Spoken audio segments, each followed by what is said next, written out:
Good evening, everyone. I'm Sean Madden, your host and lead commentator for this evening, and we are in sunny Spain for Week 6, Season 10 of the FRL Taco Tuesday Tier 2 series. And as always, I have my co-commentator sitting alongside me in the commentary box tonight, Luke Taylor. Good evening, Luke. Good evening, Sean. Looking forward to seeing some more great racing at our Tier 2 Taco Tuesday action here on FRL 2. Thank you, Luke.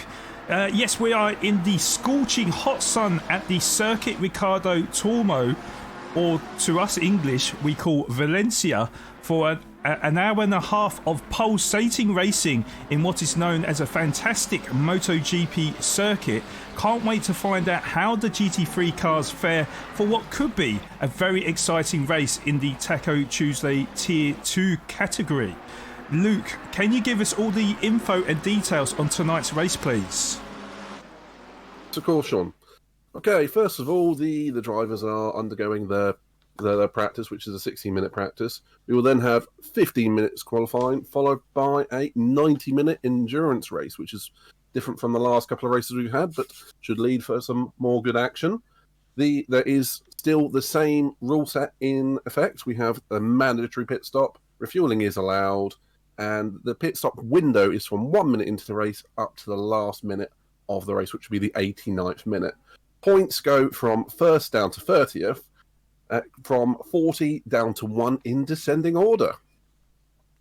Thank you, Luke. So let's have a look at the driver standings after 5 races in Tier 2.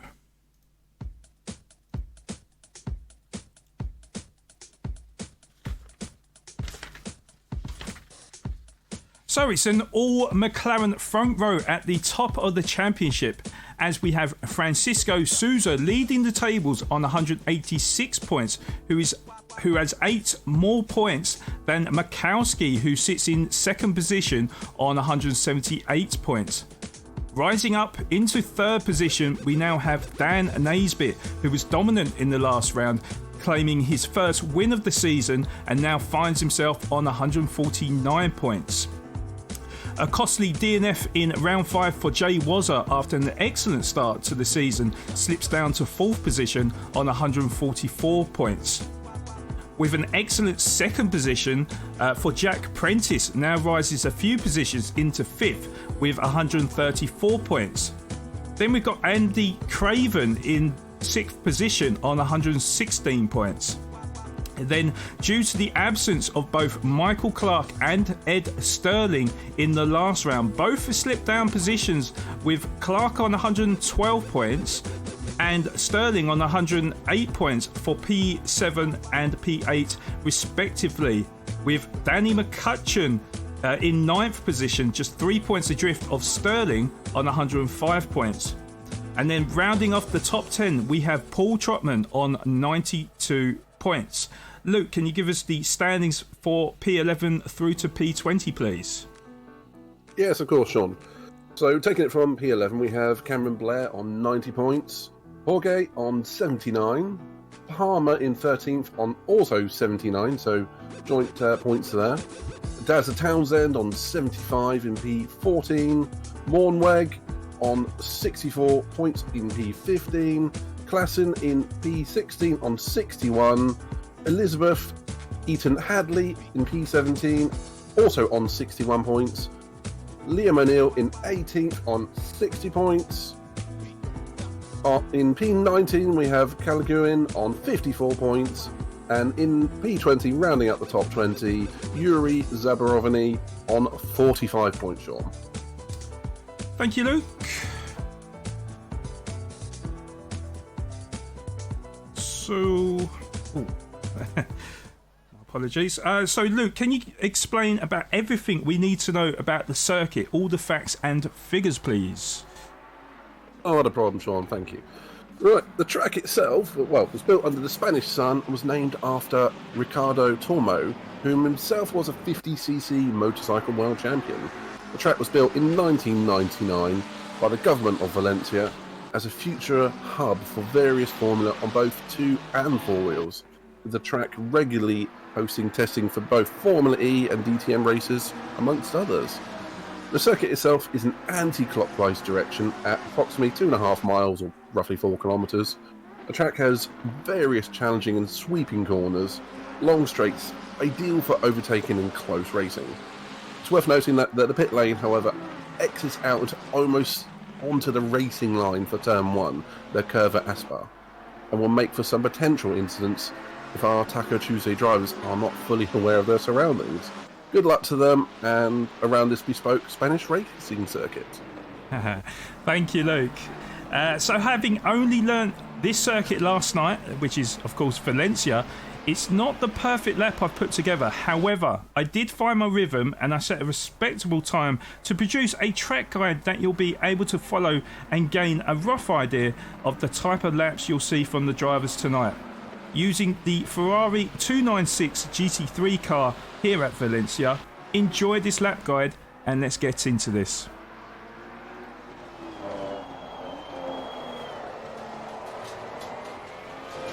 So Valencia then, track length is 2.4 miles and there is 14 turns. Just approaching turn 1 here.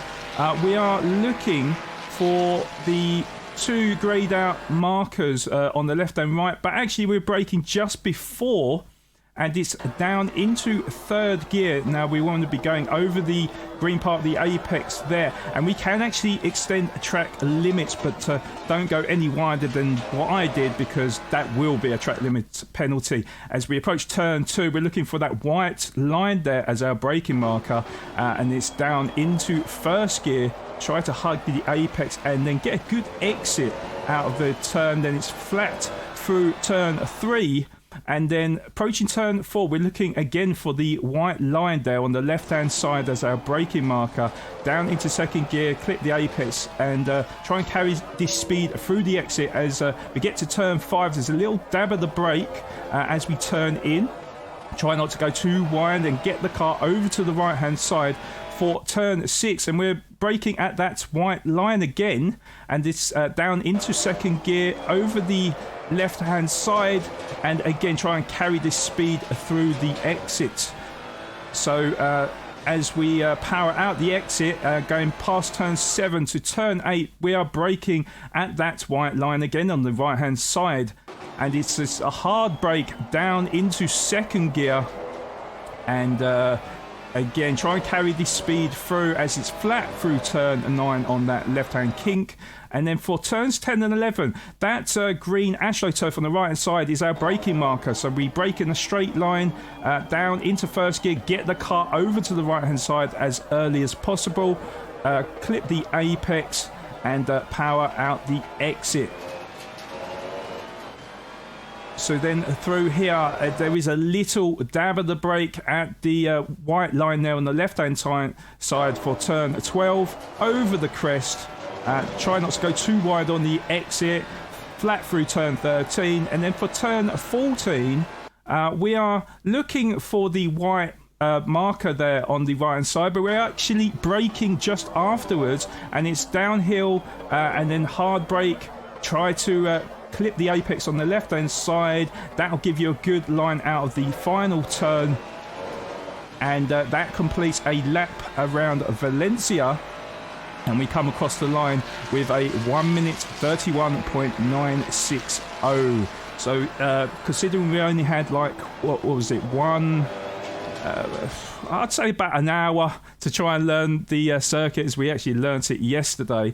I was quite proud of that lap time. And it'll be interesting to see how the drivers get on tonight as well. Luke, how is the weather conditions looking so far? Luke, are you there? Lukey boy? Oh, sorry, wrong button. Looks like we're experiencing some nice sunny Spanish sun at 26 degrees with the track itself at 30 degrees. And with regards to those conditions, I've been keeping an eye through practice of the various times that have been set, and I'm expecting from Dan Naisbitt and Mikowski Mornweg and particularly Sousa, who have been performing nicely in practice, to perform quite well on the track in these conditions, as it's roughly the same as practice as we head into qualifying. Fantastic. Yes, so we are just about in qualifying. Drivers should be on their flying laps now, so just get the camera now. So we've got Naisbitt, who is going to come across the line first in a tier 2. What sort of time can he produce? Oh no, maybe that was his out lap. This will be his flying lap. My apologies. Yeah. So we're 13 minutes left of qualifying. Plenty of time to get these lap times in. Comparing the track temperatures, actually a lot cooler than it was on Sunday, Luke. It was 51 degrees on Sunday. Yeah, a bit of a difference. That will certainly lead into a lot of setup changes regarding the tyre pressures and how the cars perform and the longevity of the tyres and, well, general speed as well. Yes, indeed, because I was quite worried about the drivers because with this being a special feature 90-minute race, on Sunday the longest sprint race was 40 minutes. After about 20 minutes, the tyres started to melt. It started to become pretty unstable, the cars. So with 90 minutes, I kind of felt like that was going to pit quite a few times for new tyres, but the track temperature is at 30 degrees. It's pretty optimal for the drivers, actually. So expecting some good lap times and good pace from the drivers tonight. Absolutely, Sean. We could even see, if tyre wear is high enough, we might even see a two-stopper, but obviously pit stops around here are... You don't want to be going for a two-stopper, and it's not that 51 degrees as you saw on Sunday, so maybe the drivers can make the tyres last. And Mikowski has gone into P1, by the way. Yes, he has, with a 1 minute 32 flat. So a good opening lap for Mikowski, with Sterling in P2, 2.5 tenths down on Mikowski, with Day Bell 1.1 seconds down in the P3, with Van der Waal 2 seconds adrift. So just have a look at some of the drivers. We've got car number 321 about to come across the line. That is Sousa. What sort of lap time can Sousa produce? Well, no time. No time, because that was an outlap, I believe, or he might have cut track limits. I think we have had a few times deleted through track limits. We've had Naisbitt go around. I know he's had an outlap, but as in no time set as of yet, so a few might be falling victim to the famous track limits. Yes, indeed. There is a new driver actually in the field that I'm on board now. He's the car number 696 Porsche, and I apologise if I mispronounce his name. I believe his name is pronounced Klebor, but I could be completely off the mark here. Yeah, new to the championship it seems, so be looking to see how well he gets on. And the Porsche tends to be a pretty solid car on a technical circuit like Valencia, so yeah, let's see how he gets on. We are actually on board with him at the moment, but we will look out for a few drivers, because Moorveg's just about to come across the line now. I think that was an outlap for Moorveg as well. To be honest, guys, it's a very strange circuit, Valencia, because turn 1 you can really cut track limits, but then there are certain corners you do need to keep it within the white lines.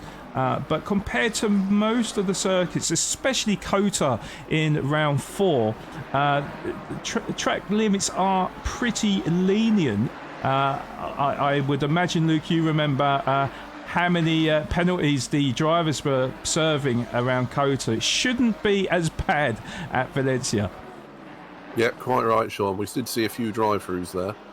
It was a little bit more better behaved in Donington, but yes, I have seen from your track guide and from a little on-track action on Sunday that you can push the track limits here, but obviously you have to know where to push it and not exceed them too far, otherwise your lap time will be deleted and you will be ruining 3 or 4 minutes on your only 15-minute qualifying time, and time is precious around here. Yes, indeed. Yes, indeed. So another driver that I may struggle to pronunciate. His name is McWayne. It may be. He has just propelled himself up into the top 5 with a 1 minute 32.7. We've got a change at the top though. Mornveg moving up into P2, 3/1000th of a second slower than Mikowski. So that is a 1 minute 31.455. Very, very close at the top, Luke. Absolutely. Top 3 covered by just over 1/10 of a second. This could go either way between the 3 McLarens there. But Sousa up into pole position. Just gets a 1 minute 31.192. So a fantastic lap time from Sousa. So setting the pace so far in qualifying, as we've got 7.5 minutes left of the qualifying session. So we're about halfway through now. Absolutely, Sean.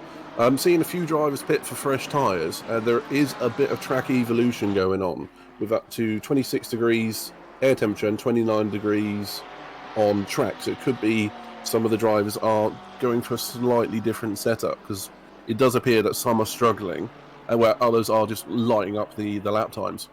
Well, car number 63, the BMW driver, just improving on his previous lap time to a 1 minute 32.0, I believe.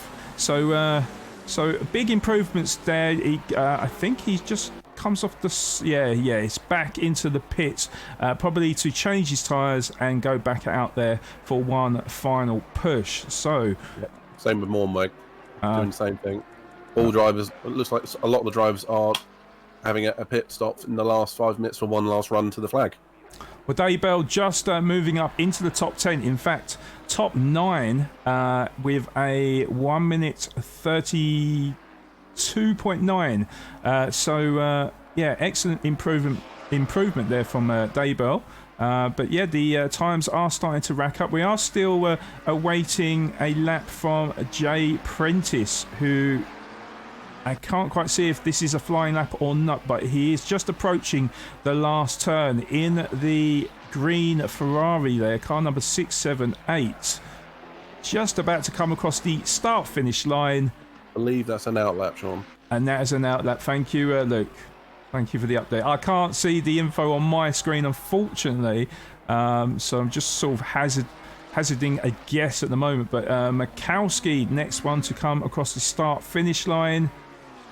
And he does improve by about a 10th. He is within 1.5 tenths of Sousa in P2. It looks like it's tight at the top there still. It's still only 2.5 tenths covering the top 3. And it's worth saying that Sousa has purple sectors in all 3 sectors at the moment. So absolutely monstering it. Yeah, fantastic lap from Sousa. Quicker than my track guide, which I'm a little bit gutted about. But Daybell doesn't improve, remains in P9. Car number 242, that is Naisbitt. So goes P8. Goes P8. Down to P9 down straight away. P9 because somebody else came across the line I didn't see. So I think it was 134. That was Brown. So Brown up into the top 7. And he's on a 1 minute 32.4. I think it's 0.5 actually. Times are starting to come in thick and fast. And there is a second separating the top 5 drivers. But anything can happen in the final 4 minutes. And as the rubber beds into the tarmac, I would expect the drivers to go a little bit quicker. So we'll see what happens here. So we was on board with Brown there. That was turn 1. No, it wasn't turn 1 actually. That was turn 6, I think. Yeah, going a little bit too wide there. Turn 1 you can take it that wide. You can't take it that wide on turn 6 though. So Brown back into the pits then. I suspect that he is changing his tyres to go out for one more stint. Yes, he is. So Daybell has moved down into 10th position. Can he improve on his previous best lap time? Yes, he does by 2/10, so moves back into the top 9. And car number 242 is Naisbitt. Naisbitt improves by about half a second up into the top 6 with a 1:32.1. Using all of the available track and some more there. Committed, very committed to that lap. Indeed. Claiborne, no, didn't improve there, did he? 20 is Sterling, didn't improve either, but is in the top 4, just under a second behind Souza. Prentice just coming across the line, by the way. Prentice. P13 currently. Up to P11. 1.8 seconds behind. So in the 30, I think it's 33 for Prentice. So we'll want to improve because starting P11 perhaps not ideal for him. Car number 21 is Klassen. Doesn't improve. And 246 is Trotman. Doesn't improve either. Yeah. Same for Van Uffel as well. 85 is Daybell again. There's a few cars in the pits right now, so I'm quite surprised to see him in the pits. I thought they might go out for one last run. Yeah, that is surprising, John. You think they want more laps on track for qualifying, but yes, maybe they indeed. think they've reached the limit for the meantime and just settling in, calming down for the race.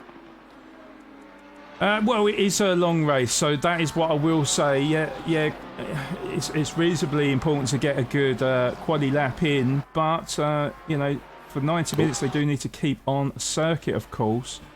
Souza has pitted, so that is no more potential improvement there. Mormeg's improved. Yes, Mornveg up into P2, yes, with a 1:31.2. That is a fantastic lap time from Mornveg. 678 is just about to come across. That is Prentice. Can he improve? No, he can't. Remains in P11. The pace of these top 3 in particular is absolutely blistering.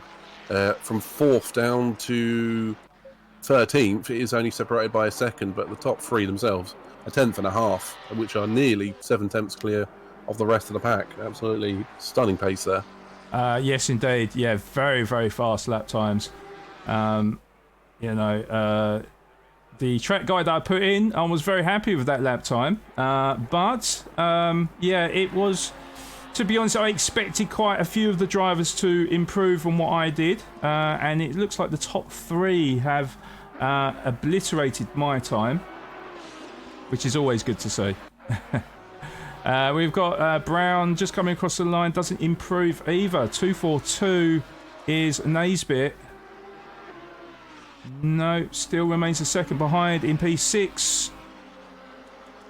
And car number 63 is the BMW driver, doesn't improve, remains P5. 696, I don't think improved either, so still in P9. Car 442 is Mornveg, however. Who's pitting, yep.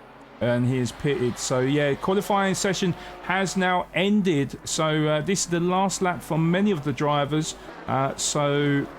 Not too many out on circuit now, but we are on board with Leha, currently in P13, just under 2 seconds down on the pole position time. Can he improve? Van der Waals given up, gone back to the pits Van as der well. Waals back in the pits, yes, you are right. And car number 161 is Van Uffel. He will want to improve dramatically, and even if he improves by 2/10, that will promote him up 2 positions. So can Van Uffel produce the best to last? No, he can't. He will remain in P17 then, because he goes into the pits with car number 85 just coming around the last corner. That is Daybell, who is in P7, but no, he's not going to improve either. So there's only 2 more cars on circuit. That is car number 134. That is Brown. Last gasp effort from Brown. Can he improve? No, he can't. 242 is Naisbitt. Yep. And he does improve up into P4. 2/10 up on his previous best. And car number 63, I can't see, is yeah, he didn't anyway. The time ran out, I'm afraid. Yes. Naismith there. Yes, it was a great final lap from Naismith, but let's just quickly confirm the qualifying results then. So, Souza gets the pole position time with a 1 minute 31.192. That is just 65 1,000th of a second quicker than Moorweg in P2. So phenomenally close between the top two drivers. And then Makowski rounds up the final podium position with a 1 minute 31.337. Then we've got Naisbitt in P4 with a 132 flat, with Sterling in P5 with a 32.130. Then the car number 63 driver, that I can't pronounce his name, has got a 1 minute 32.165 for P6. Then Daybell is in P7 with a 32.260, with Callaghan in P8 with a 32.325. Claybore is in the P9 with a 32.430. Gordon Brown rounds up the top 10 with a 1 minute 32.572. Then we got Prentice in 11th, Vandervoort in 12th, Leha in P13 with Trotman in P14, Townsend in P15, Palmer in P16, Van Uffel in P17, Klassen in P18, and then Jorge at the back of the grid, the only driver not to set a lap time. So perhaps a last to first challenge is on for Jorge. Who knows? Well, you can only try, can't you, Sean? Yes. Quick word on chat as well. Got to welcome in Daza, Pedro, KD Dekai, and yeah, that's all I can see at the moment. But welcome on in, and evening to you all. Hopefully you're having a fantastic evening, and good luck to you, Daza, as well in the race. And yeah, hopefully this is going to be an amazing race ahead of us. Of course, a 90-minute race ahead of us. So a lot can happen in that time, but it is a slightly lower quantity of drivers tonight. We normally expect between roughly about 25 to 30 drivers, but just 19 tonight, and with just 3 races remaining in the championship. This could be quite an important week for many of the drivers that are competing tonight, Luke. Yeah, absolutely. If you don't compete, you're not getting any points, sadly. And it's hotting up at the top end of the championship, as well as, well, for the podium positions and, well, just the top 10 in general. But you have to be here to get the points. And regarding qualifying, I noticed Souza in the final sector was 2 tenths clear of absolutely anyone. And I just thought that was worth bringing to your attention. Yes, well, I think Souza probably has a point to prove, hasn't he? Also, what I didn't actually realise, guys, there is 2 mandatory pit stops for this race because it is an extended race duration of 90 minutes. So yeah, 2 pit stops required in this race for fuel and tyres. So yeah, strategies will definitely come into play in this race. But because we are in Spain, no rain to worry about, of course. No rain in Spain, as it would be said. That is a good saying. Very, very good saying. The race is so it's basically 7 p.m. here in Valencia. So the track temperature is going to come down. And at the moment, the track temperature is 25 degrees. So actually a pretty, a bit more of a comfortable temperature for the drivers. And I mean, of course, Spain doesn't get too cool anyway. But this is good news for their setups. You know, they can maximise the tyre degradation. And yeah, it should be an excellent race ahead of us. Absolutely. I'm just looking forward to the start of this race down to the first corner. And I'm going to be going on board with someone in the top 6, trying to keep an eye on what's going on there. And with the track conditions the way they are, which is 4 degrees cooler than qualifying, it's going to be interesting to see who's got the right setup for the race event. Yes, indeed. Yes, indeed. It's it definitely shapes up to be a fantastic race. I don't know who to call. If there was anyone in chat who may have watched the previous rounds, whether or not they've got a tip for a driver to win the race, or maybe even the top 3 drivers, then please do let us know in chat. But my bets, though, do you know what? After watching Sunday, Moornweg seems to have the pace, I've noticed, at Valencia. Could be one to watch, but then, of course, Sousa in the best overall position, obviously leading the race. So we're just awaiting the session to start. There will be a formation lap ahead of this 90-minute race. So drivers get the chance to warm up their brakes and tyres. So Sousa will be the first one to lead the drivers down the road. But yeah, interesting as well, Luke, and I just realised actually, the top 3 in the McLaren car. So clearly the McLaren seems to be really well set up for this type of circuit. It would appear so. It would definitely appear so. The balance obviously suiting the McLaren boys. And normally I see a lot of Ferrari drivers out there. Jack Prentice is the only Ferrari driver out there in P11, but clearly, had a bit of a struggle in qualifying. Will be in the middle of the pack, which is always a dangerous area to be in the grid, of course, in the traffic. The drivers will need to be very careful on their opening lap. And as the saying goes, you can't win a race from turn 1, but you can certainly lose it. So drivers will need to be wary. There's not many overtaking opportunities around Valencia either. Perhaps turn 1, or maybe on the exit of the last corner to set themselves up for the pass down the straight of the back straight for the start-finish line. But yeah, they're the only obvious corners that I can see where moves will be made. So, well, it's going to be a game of being patient, and this being a 90-minute race, you've got to have that patience around you. And even though those McLarens have taken all the top 3 qualifying positions, it's all about that race pace and maximising how you go in it. So it's all yet to be seen. Qualifying doesn't dictate the race result, but it's definitely a big help. Big help starting P1, 2 or 3. Yes, of course, definitely. Dazza in chat just said those pesky McLarens. Dazza Townsend in the car number 9 BMW starting from P15 will be looking to rise up the grid throughout this race, but the driver's just about to come around the final corner to start this 90-minute race.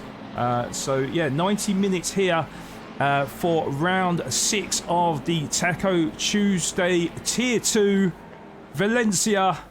Just awaiting the green lights. Drivers are just in a position now.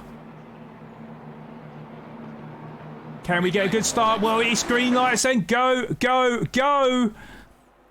And of course, as you would expect, clean start. But Makowski up the inside. Oh, he's not going to make his stick though. And then round the outside was Moornweg in the car number 442. And Naisbitt up to P4. Incident. There's contact. There is contact. That was Naisbitt on Moornweg, I believe. So Moornweg goes very, very wide. Will pick up a bit of damage on the outside. Of course, trying not to clatter with any of the drivers. And he has lost many, many positions. And just waiting for the leaderboards to update so we know exactly how many positions that is. But about P10, I think. I think so. Disastrous start for it is Monweg, sorry. Indeed. And we just see through the midfield pack the new driver of Claybor settling just behind Sterling, who is in P4 and Claybor in P5 respectively. But excellent start from him. But at the moment, Souza pulling away from Mikowski, who is currently leading the race. Currently the gap is about 1.1 seconds to Mikowski in P2, with Naisbitt just behind Mikowski in P3, Sterling in P4, Claybor in P5, Dave Bell in P6, with Jack Prentice, who's made a storming start to the race, up into P7 with Callaghan. Trotman off, okay, as Luke says, down into P15, but big train. There's more cars in the background. That looked like Jorge. Jorge was spun around there somehow, maybe a collision with one of the other drivers. Mornveg into the pits as well, by the way, Luke. Yeah. Bit of damage, taking his mandatory pit stop.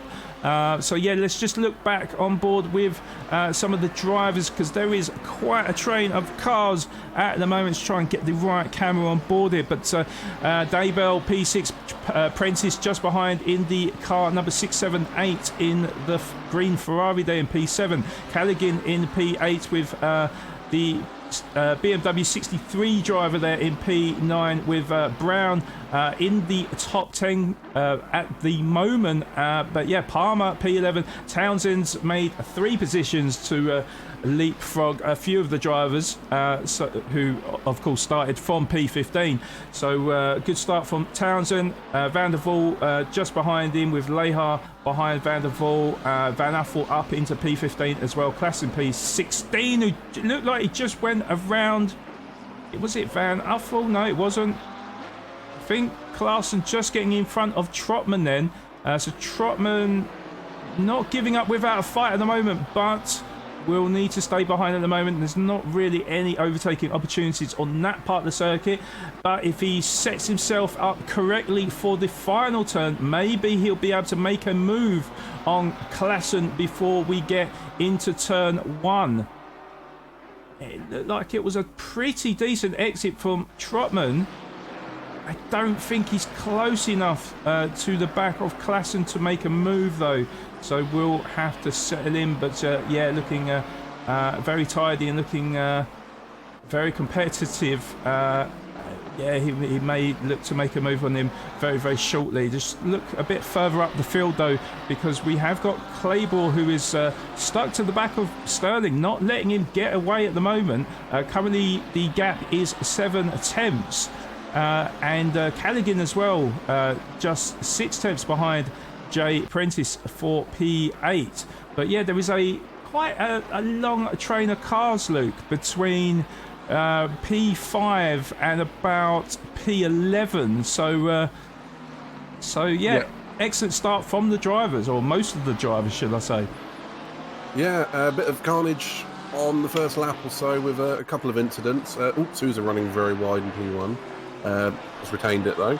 The middle of the pack are all separated by anything from half a second to a second down through most of the pack, actually, all running fairly close together. It looks like Mornweg has gone a lap down, obviously sustaining damage from the first lap incident. Naisbitt is running P3. I'm wondering if he's carrying a bit of front end damage, but doesn't seem to be slowing up any. No. Sorry, Luke. I was just looking on board with the BMW. Oh my God, they're side by side actually. Callaghan and Prentice. Prentice is on the outside actually, and Callaghan up the inside, but that will turn into the outside for the next turn, which is the right-hander there. So Prentice does successfully defend from Callaghan, but very, very close. And that, of course, is going to introduce the BMW car number 63 as well in P9. So definitely a battle brewing between the, for the battle of P7. It's going to be very, very interesting to watch. And of course, because of all the battling, Jay Prentice will be losing touch to the top 6, of course. Absolutely. We have got another battle for 4th, Sterling and Kleber, who are only about half a second apart, and that looks like our new driver is taking it easy in the Porsche and just sitting on the back of Sterling, hoping for a mistake. But still over 80 minutes left to go, so long way to go yet. Long way to go as Callaghan stuck her nose on the inside of Prentice for the final corner. Just about avoided each other, but Callaghan has got the slip to Prentice down the straight. Will he be able to make a move? Not quite.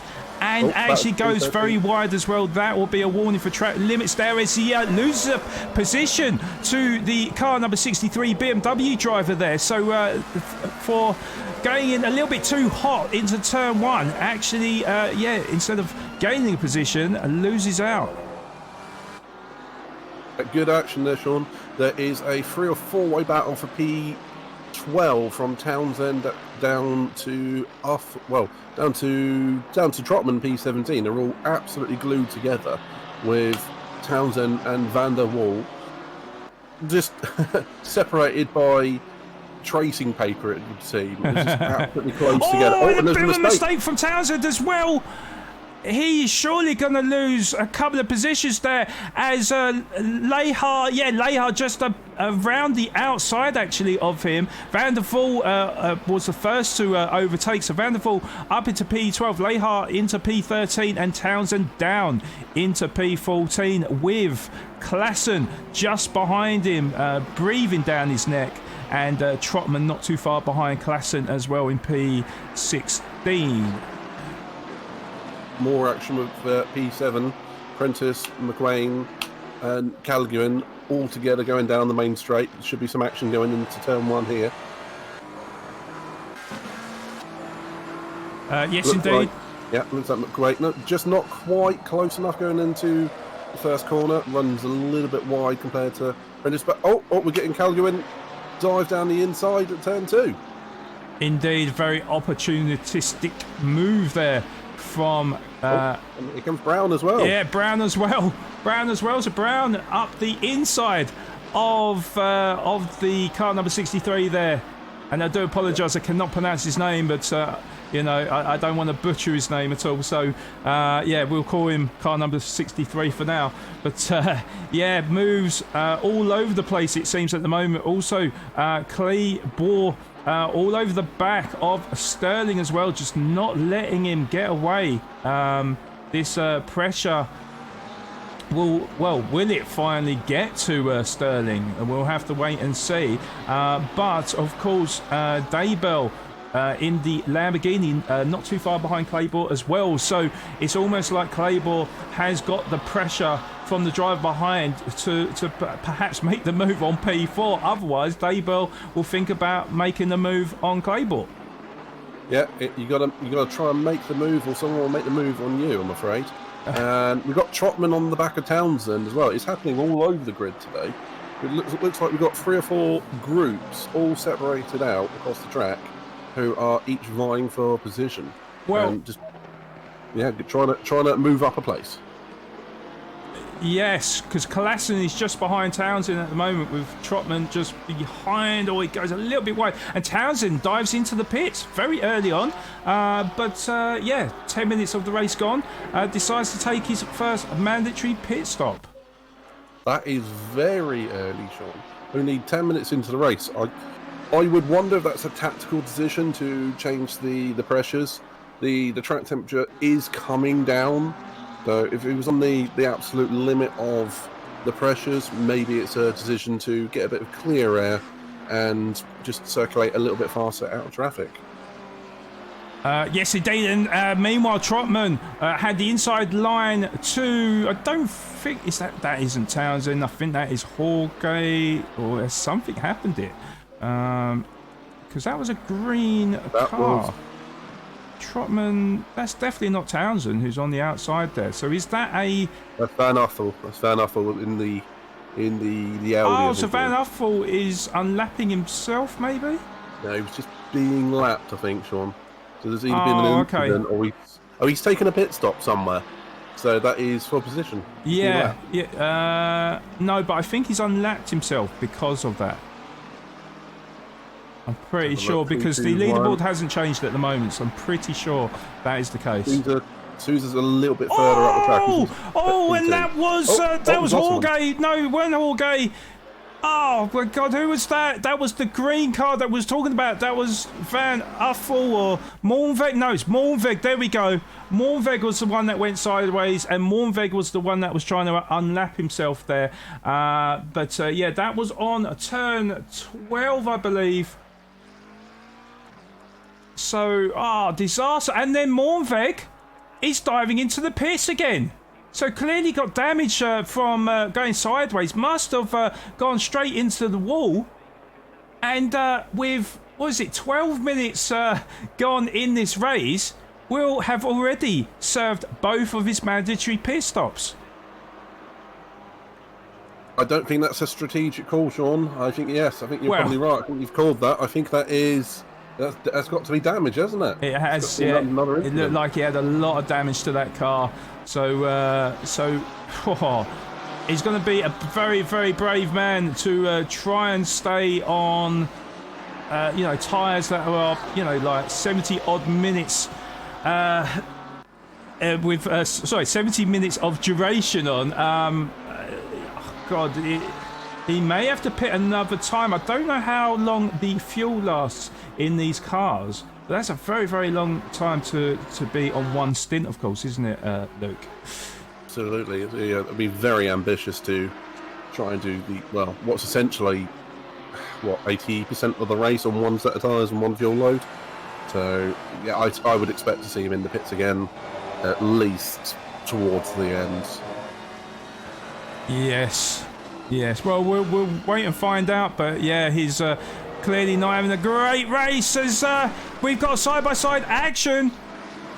And it's Callaghan on Prentice.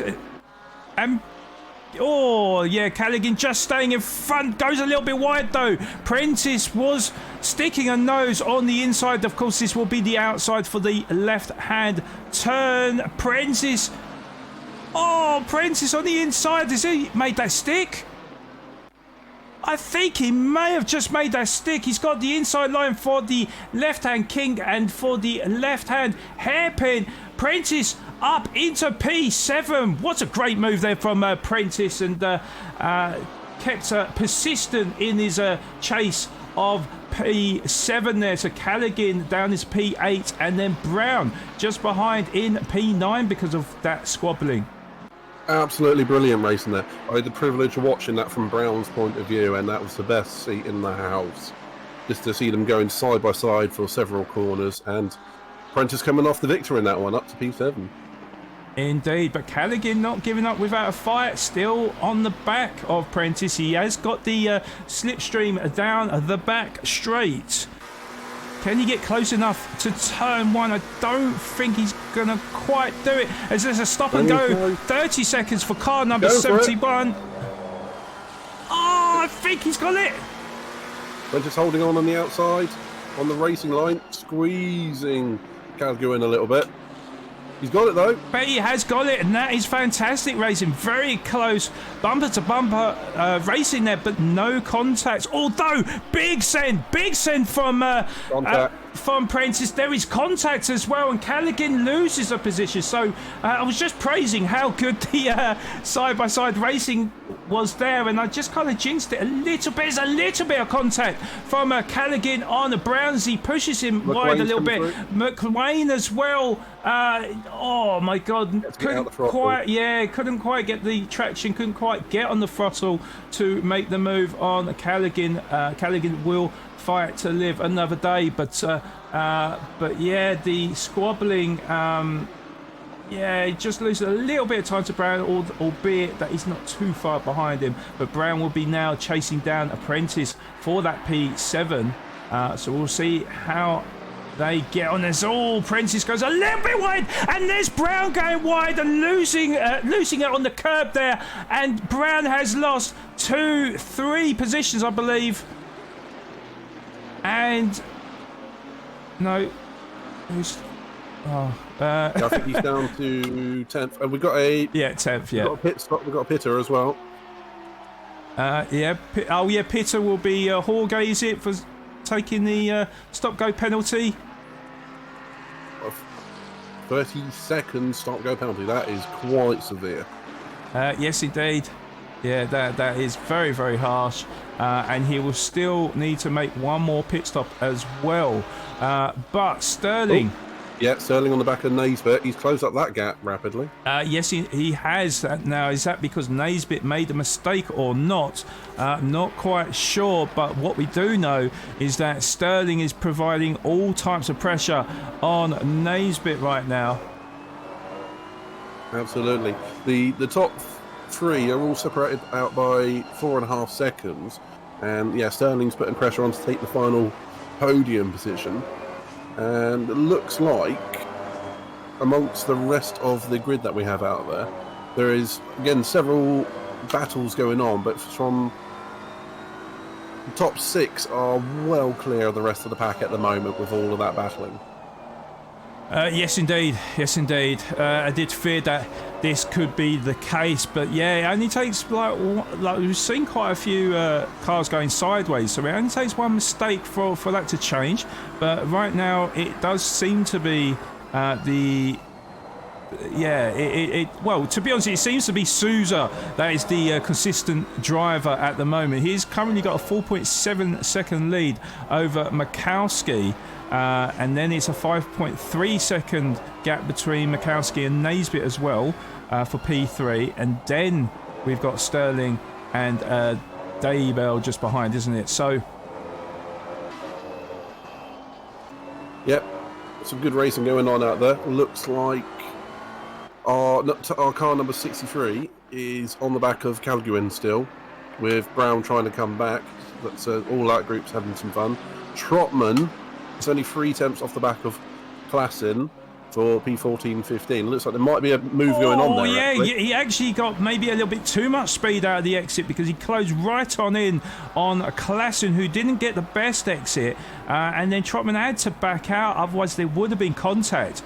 So it looks like Trotman is the more... of the comfortable drivers between the two of them. So, and as we just see a big example there is Klassen goes very wide out of the exit. So Trotman all over the back of him will try and set himself up for... Oh, sorry, we're on the wrong turn there. That is the hairpin, of course. But yeah, he will be trying to set himself up on the final turn to try and use the slipstream to make a pass on him before they get to turn 1 of lap 14. Oh, Sterling and Naisbitt. P3, P4. Yep.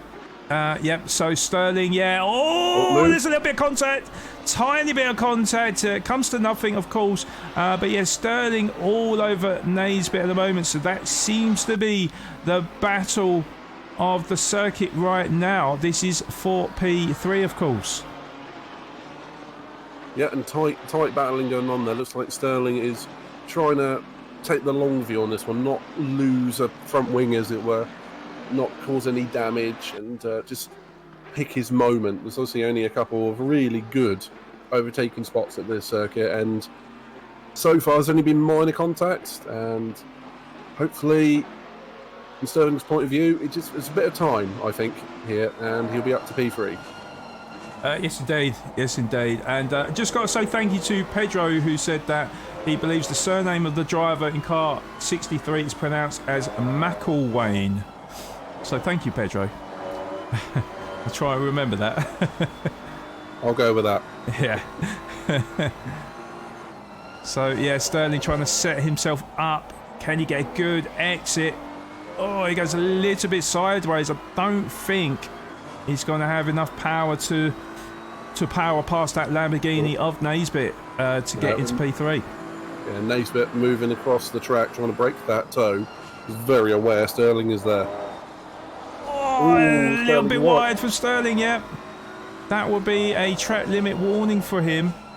Of course, 3 track limit warnings the drivers can get before they get a drive-through penalty. So we'll need to be a little bit wary of that, because we've still got just under 70 minutes of the race to go, so it's a long time for the drivers to be concentrated, as we just see the same thing from Naisbitt of that exit there, as he goes a bit deep actually out of the exit of turn 7, I think that is. A bit wide there. It's gonna. You can see he's worried about Sterling behind him. He's trying absolutely everything, and he's got to try and keep it between those white lines. And the same goes for Sterling, of course. I do imagine we're going to be seeing some track limit penalties, possibly before too long in this race. Yeah, that could be a possibility for sure, Luke. And yeah, I always worry about the drivers that sort of weave on the track, because it does kind of give the driver behind that sort of psychological advantage, because they know for sure that the driver in front is worried about them. Quite right. And quite right. Good insight there. Yeah, and quite often the driver behind, does apply that pressure, and the car in front does make that mistake in the end. So we'll see if Naisbitt does withstand the pressure. But so far so good. Still in P3, and still doing an excellent job, of course. Absolutely. I've noticed that Sousa somewhere has lost about a second to Mikowski. So perhaps a minor error going on there, but the gap is down from 4.5 to just over 3 seconds. Good observation there, Luke. Yeah, it was just under 5 seconds, as you said, and 3.2 seconds was the gap as they came across sector 2, I believe. No, sector 1. Sorry, they're just coming up to sector 2 now. So we'll see what that gap is as we come across sector 2. That is Susan now. So this is Mikowski. And still 3.2. So neck and neck between the top two drivers. Nevertheless, that is a chunk of time that Mikowski has closed that gap on Sousa. Mikowski definitely not out of this fight for the lead. We will have to definitely keep an eye on that one a bit later on. We have still got Sterling, who is 1 second behind Naisbitt, but Naisbitt is approaching traffic in front. That is car number 71 and 9. That is Townsend and Jorge in front. So they will be under blue flags, of course, but not the easiest to... Not the easiest to pass on, but Townsend does the right thing there, pulls to the side. Jorge will have to do the same on sort of the next turn, really, although he hasn't at the moment. Good sporting etiquette from Townsend. Okay, it does allow Naisbitt through, but then it does look like that Sterling has lost a bit of time there. Jorge, does pull to the side. Oh, he did pull to the side, but then Sterling didn't catch him where he has now. Just getting the move done there. But I think Sterling has lost a little bit of time to Naisbitt, so a little bit of respite for Naisbitt for now. Yeah, quite possibly. It looks like the traffic might have broken Sterling's rhythm a little bit then. He's have to recompose himself and go at it again. And then meanwhile, Luke, we've got a bit of a fight for P7. Callaghan currently leading this little battle in P7, but then we've got Daybell in the Lamborghini just behind now, with Brown as well just behind him, and then also McElwain. Yeah. In P10. We're getting there. We're getting there. I did actually have to look across the chat then, because I kind of forgot. Don't worry, I did that just before you did. Prentice, who was in this group, seems to have broken nearly a 5-second gap on them. So the race is clearly suiting Prentice for his pace and his tyre strategy, and is breaking free and heading up towards P5. Oh, we see Callaghan going massively wide out of the first turn there. Brown is under pressure from Daybell as well, but he has got the inside line, so he will remain in P8 at the moment. But Daybell really putting that pressure on. Brown going very, very defensive through these succession of corners. And then, of course, McElwain even is very, very close to the back of that Lamborghini in P9. So, yeah, this race could go either way between 7th, 8th, 9th and 10th. Also got to say big thank you to, it's either Engel Birdo or Angel Birdo. But thank you so much for the follow. Really do appreciate that. Not making it easy on us today for the pronunciation. No. Thank you for the follow. Oh, and Daybell will go up the inside of Brown. I think he's just stuck in front, I think. Yes, he has. Brown, oh my God, he goes a little bit wide, Brown coming back. Brown all over the back of him. As we approach the final turn, I don't think it's going to send it, but can he set himself up for turn one, which is a good sort of half a mile to a mile down the road here. So it's probably nearer half a mile, to be fair. But, yeah, Brown didn't get the best of exits there. McElwain, though, did actually get a decent exit, but he can't make the move for turn one. So it does remain as it is between P8, 9 and 10. Drive through for Brown. Oh, dear, oh, dear. And, yeah, well spotted there, Luke. So that is a costly error from Brown. That means that he's going to lose roughly about 20 seconds in the pit lane. And he has still got 2 stops to make as well. So that is majorly costly. And surely, well, just looking at the gaps now, to be honest, that will sink him down to probably about P14 or 15. So, got a feel for Brown, but of course drivers will have been warned before the race of these track limits, and of course it being a extended race here today at Valencia. So he'll be relying on others to also make mistakes. We will wait and see, but just looking around the grid at the moment, it looks like Sterling has caught up to Naisbitt again. It says 6/10. It looks like a little bit closer, to be honest. And Naisbitt going a little bit safe around turn one. Sterling not extending track limits, but pushed the boundaries there, and he's all over the back of Naisbitt now as he fights and tries to duke it out for that P3. Look how close he is to the back of Naisbitt. Yep, good fight going on here, Sean. Yeah, Naisbitt. Oh, we also have Brown who's serving his drive-through, by the way. Yes, indeed. We'll keep an eye on Naisbitt and Sterling for now, because they are very, very close together. But yeah, Brown coming in P10, and that is cleared as well. Car number 134. But I think Sterling is smelling. I don't know if victory is the right word, but smelling P3 at the moment. I feel like he is just kind of backing off for now and just taking it a little bit easy. As I said, this is a very, very important turn, the final turn, which he does go a little bit deep actually. Naisbitt actually gets a better run than him, so Naisbitt will hold on to that P3 as we come across the start-finish line to finish 19 laps and get onto lap 20. Yep, we've still got Sterling, who's obviously sitting on the back of Naisbitt here. I said a while back it's only a matter of time, but got an hour left. Hopefully it's done within that hour, but these two are inseparable at the moment.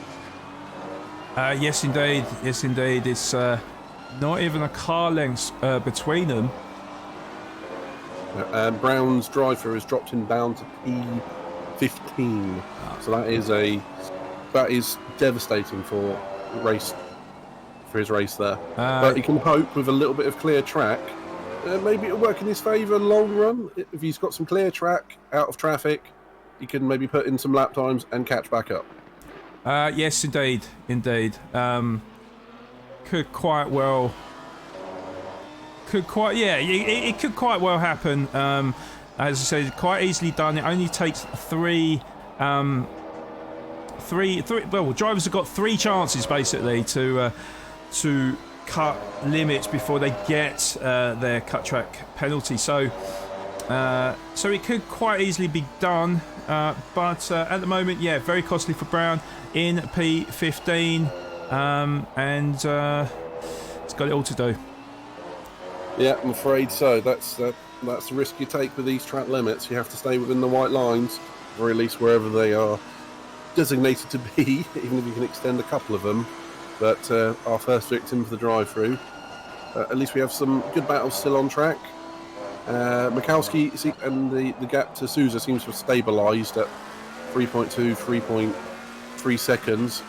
And it's for the battles-wise, it's Naisbitt and Sterling and Callaghan and Darabell. Yes, as far as I can see. Yes, we're just on board with Callaghan now. We're just looking at the rear spoiler, because on the rear spoiler is Daybell in P8, who didn't get the best exit there. That kind of expanded that gap a little bit, but it's still pretty close. It's under a second anyway between the pair of them. We'll just go back on board with Naisbitt as well, yeah, Sterling still very close to the back of Naisbitt, of course. Naisbitt was very dominant around Donington, wasn't he, Luke? Absolutely, in that wet race. I think he won that race by near enough a minute. It was one of the largest gaps I've seen between P1 and P2 for the end of the race. Oh my God, we got side-by-side action! And Sterling, well, he's going to have the outside line. That's not the optimal line for that final corner, but he is all over the back of Naisbitt, and Naisbitt goes super defensive now. And can he stick it around the outside? By the looks of it, Sterling, it's going to be a tall order. Naisbitt will have to give him the space, but Naisbitt defending well, and Sterling not able to make that pass on Sterling for Naisbitt for P3. Absolutely, very respectful from the two of them. Looks like Naisbitt early went defensive, and Sterling, I feel like he could have cut back in if he'd have been a bit more aggressive. But again, this is a 90-minute race, so you don't want to be risking the front end of the car at this point. Indeed, exactly. You know, it's not like a sprint race where moves have to be decisive. They can be a little bit more patient because, of course, it is 90 minutes around Valencia. We are 34 minutes down in the race, so 56 minutes remaining, 55 minutes left of the pit window, of course, as well. Yep. I'm noticing Mornweg, who's obviously down in P18 after his top 3 start, is slowly unlapping himself against various drivers. He's just retaken Harmer, and next will be up Liha. Okay, so we will trying to make his way back round onto the lead lap, but we'll see how that goes. We will have a look very shortly. Wanted to have a look. I wanted to remain on the battle for P3 here, because still very close between them. Again, though, Sterling probably finding it a little bit frustrating at the moment, because he just cannot make this move stick on Naisbitt. I mean, he's been behind him for a good sort of 10 laps or so, isn't it now, I think? Yeah, at least 15 minutes or so. Yeah. So, just can't quite get the move done. And we don't know what it's doing to the tyres either, being in the dirty air of the car in front. So it could be quite damaging for him. It does look like he has got more pace than Naisbitt, but you know, Naisbitt putting up an excellent defence and making his car as wide as possible. And it will take something very special for Sterling to get around him. Yeah, absolutely. At very least, he's got to wait for a mistake, which thus far, I'm not seeing it from Naismith, which is good driving from the pair of them. But yeah, for Sterling to get through, he's going to have to either be a bit brave or wait for a mistake, which we still have 54 minutes left, so there's plenty of time. Otherwise, in the rest of the field, it looks like it's all spacing out a little bit. We've got Brown on the back of Klassen again, who's trying to recover after his drive-through. And we have Leha, who is currently hitting, and so is Kleiboer. And that was quite tight as well from the pit lane exit to turn 1. Of course, the driver coming out of the pit exit well within his white lines, and Sterling, of course, not going over the white lines. Yeah, to be honest with you, it was safe enough, but it was pretty close. Yeah, unfortunately, I called that out on the pre-race, and knew it might be a bit of a problem when you have a pit exit which directly spits you out into the racing line. But it's the nature of the course. You just have to be aware of it. Yes, indeed. As Brown gets an excellent exit out of turn 1, he's trying to make a move on Klassen. Klassen has got the inside line for turn 1. It could mean that Brown has got to concede again, and hope that Klassen didn't go wide. Actually did show a bit of respect, but Brown actually wasn't going for the move. He's on the outside again. I don't think that is going to work for him. Klassen does go a little bit wide out of the exit though, so needs to be a little bit wary as Brown looks to go up the inside, and Klassen gives him the space, to be fair, and Brown actually backs out of it. I think maybe he felt that it was a bit of an unsafe dive bomb, and actually gives he is coming back, but it's going to be the outside line again for this left-hand turn. It's going to be followed by another left-hand turn. In fact, there's about 4 left-hand turns here, so as long as Klassen keeps the inside line and drives sensibly, he should stay in front of Brown, which he does for the time being. Absolutely. Regarding strategy, right about now is where I would expect a lot of drivers to start thinking about who haven't pitted yet, of course. Yeah. If you divide it up into 3 sections, now is about the time for an ideal strategy if you're going to think about pitting. It looks like the temperature is staying fairly stable. Sterling very, very close to the back of Naismith there. I thought he may have tried to keep his car on the inside there, but thought better of it. But that was pretty much the closest I've seen Sterling to the back of Naismith. But yeah, Naismith again, very, very good in his defence, and frustrating for Sterling. Can't make the move stick as they just approach the final turn of lap 25. Good action, Matt. Good action. It's great action. I think Sterling gets a really good run this time. He's all over the back, and Naismith actually dives into the pits as well. So Naismith technically didn't lose that position to Sterling, but Naismith decides at the very last minute that enough's enough. We need to put on some new boots and maybe put in a splash of fuel as well and take that mandatory pit stop. Absolutely. He's following the strategic advice I was just thinking about. So Sterling's now going to have to, if he's going to pit anytime soon, he's going to have to push like mad for an overcut, and Naismith is going to hope that the fresh rubber, when he comes out, is going to keep him ahead of Sterling. Depending on if Naismith has any damage to repair as well, that will obviously be a factor in the pit stop length. And during that, I spotted Brown taking P11 from Klassen. I was just about to mention that, yes. Yeah, you got in there before me. Yeah, Brown makes the move on Klassen, so Brown up into P11, Klassen down into P12. So Brown making good progress now, and he will be looking to chase down Trotman, who is in P10. As we see a sign flying around the track there. Who is that that's come out? Is that Naismith? It was straight out of the pits, I think, on cold tyres. That is... Oh, yeah. very close. And it was lucky for Naisbitt that Klassen was fully aware that he was there. Otherwise, there could have been absolute disaster. But Naisbitt manages, nevertheless, to get through, and now he can start chasing Brown, who is... 2 drive-throughs. Yes, indeed, yeah. So Claybore, who initially was doing fantastically well, of course, he has taken that pit stop with a drive-through penalty, which is really bad timing. Well, I suppose it's no good timing of getting a drive-through penalty, but that is going to really hinder his race, and the race has been turned on its head, of course, with Leha also with a drive-through penalty. I think he's just serving it now. Served it straight away. Yeah.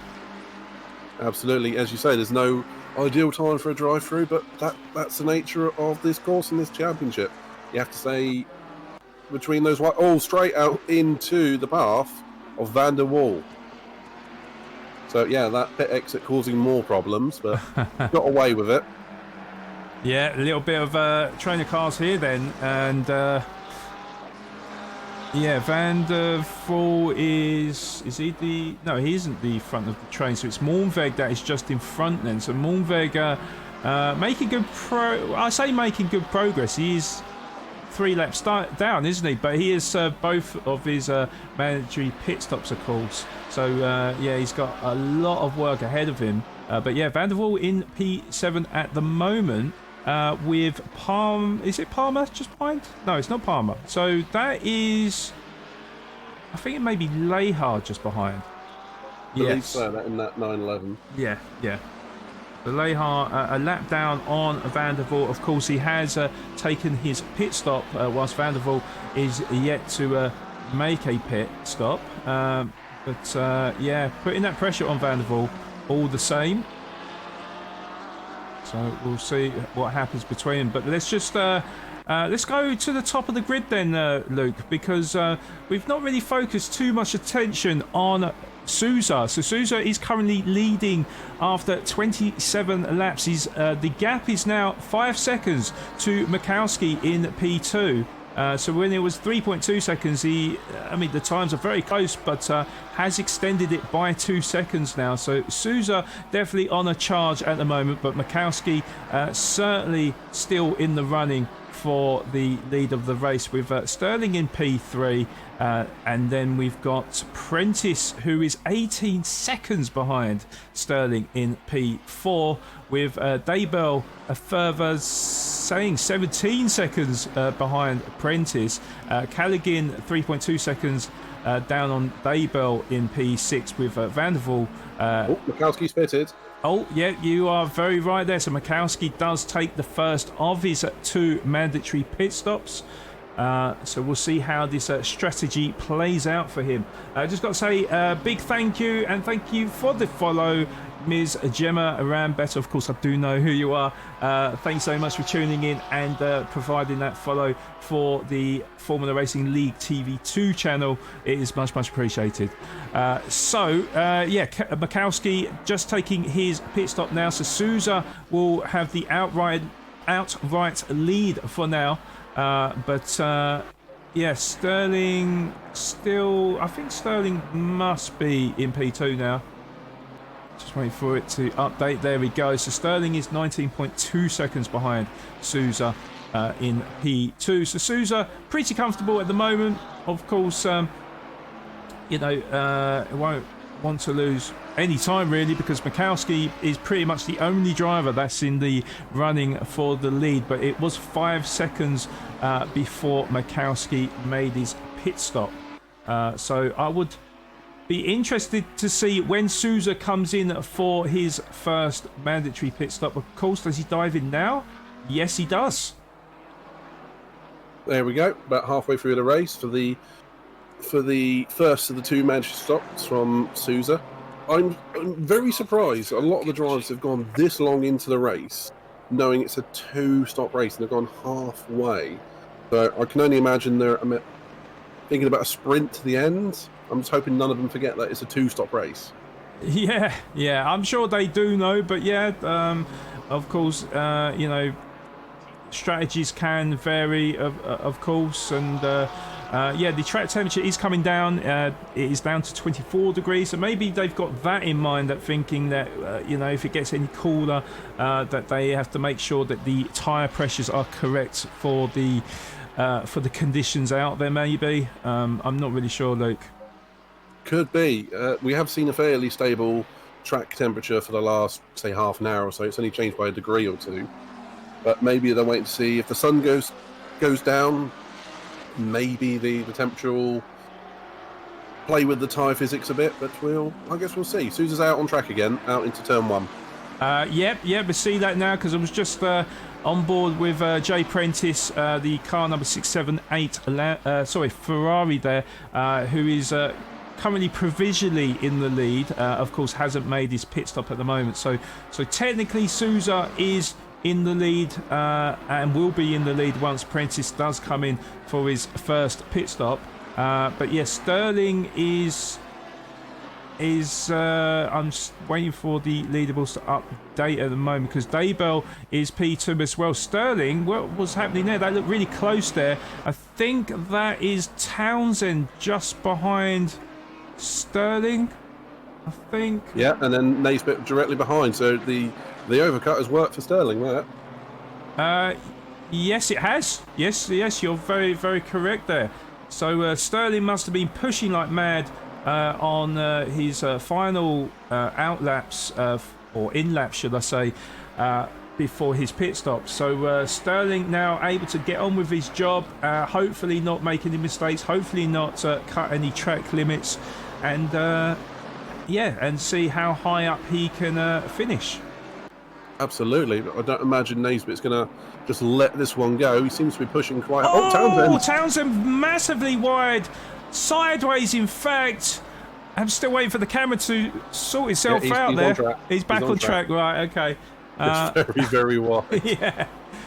May have forgot to brake there, unfortunately, which... unless he found some kind of glitch in the game. But yeah... luckily not. Well, luckily with this track being pretty wide, isn't it? Quite a lot of big runoff areas to the barriers. So quite fortunate that time. Absolutely. As we stated before, this track is designed for both MotoGP and DTM and various other formula. So yeah, the runoffs here are you have to push really hard to find a wall around here. So yeah. Outbraking yourself isn't the biggest problem, is if it's deemed as gaining advantage, which case you will be awarded with a drive-through penalty for track limit. So push hard, but stay respectful, I guess. And we've got Ms. Gemma Rambert with the love heart to you too. Hopefully you are enjoying the race. We certainly are. We've got 41 minutes left of this 90-minute race here for round 6 at Valencia, Taco Tuesday Tier 2, of course. Yeah, it's starting to hot up a little bit, I have to say. To be honest, this is where things do get a little bit interesting, because you've got the drivers that haven't pitted. Although, in saying that, Daybell is in to the pits from he was P2 down to P3 now, with Prentice staying out on a track. But this is where it gets interesting, because you get a lot of the traffic of people on different strategies and stuff, and of course that does always slow down the drivers. So it'll be interesting to see, once people have made their pit stops, to see where the drivers are on a track and how that affects them. Absolutely. There's still a lot to play for here as well, and yeah, from the looks of it, we still have 1, 2, 3 drivers that haven't taken the mandatory pit stop yet, and we are well over halfway now, and track temperature has just fallen a degree, so there's still a lot to play for, and there's a lot of strategy to be involved in this. Yes, indeed. Yeah, down to 23 degrees now. I wonder how cool it does go. Will we even get into darkness? I'm not really sure. That could be quite interesting. I have spotted a couple of headlights coming on. Yeah. So we have no idea when the darkness does descend on to the track, but yeah, drivers will need to get used to night racing, which could also turn the race on its head. So yeah, we will see in the final 40 minutes of this race. But yeah, so far Prentice looks like the only driver that has not made the pit stop at the moment. Is currently provisional leader with a 19 point. Lehan Klassen 14-15 look to be battling into turn one. Lehan on the inside. Yep, just on board with them now. So yeah, Klassen just in front by a nose by the looks of it. Oh, Klassen goes a little bit wide though. Leha should get the inside line to leapfrog Klassen. Maybe not actually, because Klassen's got the inside line, so there is possibly a switcheroo on. Yes, and Leha with the inside line gives him the space as well, but that will turn to the outside, of course, for this next left-hander. Smart racing from Leha and Klassen. Yeah, good respective driving, of course, and Leha has got the inside line for the succession of left-hand turns here. Surely will make the move stick. And I believe he has, but they are still side by side as we go through the next sequence of corners. But Leha, a bit of contact actually. A little bit of love tap there from Klassen on Leha, but Leha eventually grabs that P14 away from Klassen. And Klassen has got to settle in for P15, although, yeah, big oversteer moment for Leha. Does manage to regather control of the car, but not back onto the main straight. This is not over. Yeah, it's not over at all. It's good, clean, respectful racing from these pair, but I could see this going on for a while as Leha is trying to recover from an earlier drive-through. Yes, indeed. To be honest, I thought Klassen may have got the overspeed on Leha for the back straight there, but didn't. Oh, there's contact! Big contact! Klassen into the back of Leha. Luckily for Leha, manages to keep control of the car, but there is going to be big damage between Klassen and Leha, which is not good for their races. That could have been a lot worse, actually, Luke. Yeah, it could have. And Leha did very well to handle the very sudden oversteer line moment, as it would have seemed, but absolutely skillful driving there, holding on to the rear of the car, just absolutely taking off after the mini punt, and if accidental, but absolutely skillful driving to get on with it again and carry on. Yes, indeed. So hoping that no more incidents or collisions, maybe, but. Just looking one place in front of Leha in P13, I've noticed that Palmer is not too far behind Brown as we see a car come into the pit. So that is car number 27. That is Van der Waal again. There we go. But yeah, there is a little bit of a battle going on now. So Brown up into P11, Palmer in P12. And he's lapping these pair. Oh, he is, yeah. Okay, all right, fair enough. Okay, a little bit confusing there, but yeah, Brown in P11 though, and Palmer losing a bit of time actually. It seems to Brown. Let Mikowski through in turn one, and yeah, dropped back by half a second or so. Ah, of course, right. So maybe Brown will have to do the same for Mikowski. Very interesting, Luke. Prentice still hasn't pit yet after 34 laps of this race. I mean, surely he's got a pit. Yeah, that is an interesting strategic choice. I mean, we only have 35 minutes left to go now.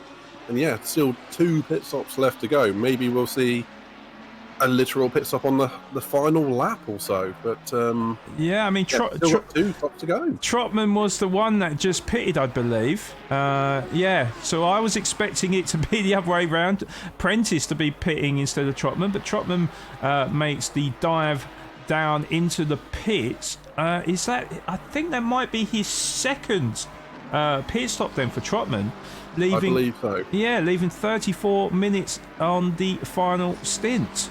The black car just exiting now is car number 320. That is Leho, isn't it? Yeah. Must have pitted for that damage, because the rear end of that 911 looks a lot more cleared up now, because I would imagine there was damage from that incident with Klassen a few laps ago. Indeed. So that has put him down into P16 for the time being. In fact, P17, because that was Mornveg that passed him just then. And the car in front of them is car number 44, and that is Palmer. And we've still got, up in P4 and P5, Naisbitt and Sterling still glued together. Only less than a second between them. Yes, indeed, yes. Second between them, which is absolutely nothing, of course. This battle is not over.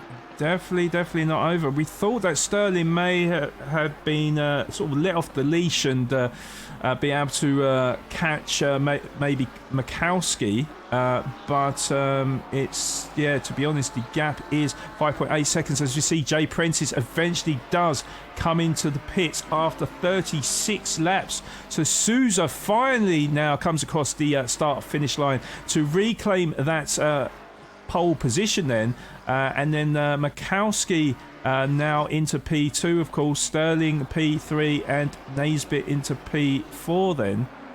And we have Townsend and Mornweg's back in the pits. So that's the third stop. Oh, wow. Okay, so... couldn't go the entire race.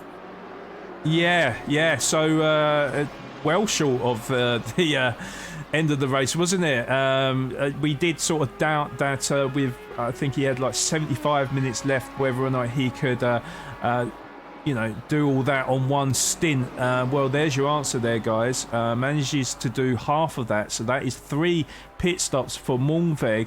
And he'll be hoping for less action in the final 32 minutes to claw back any positions he can do from where he is presided right now. Prentice back out on track into turn 1. Yes, indeed.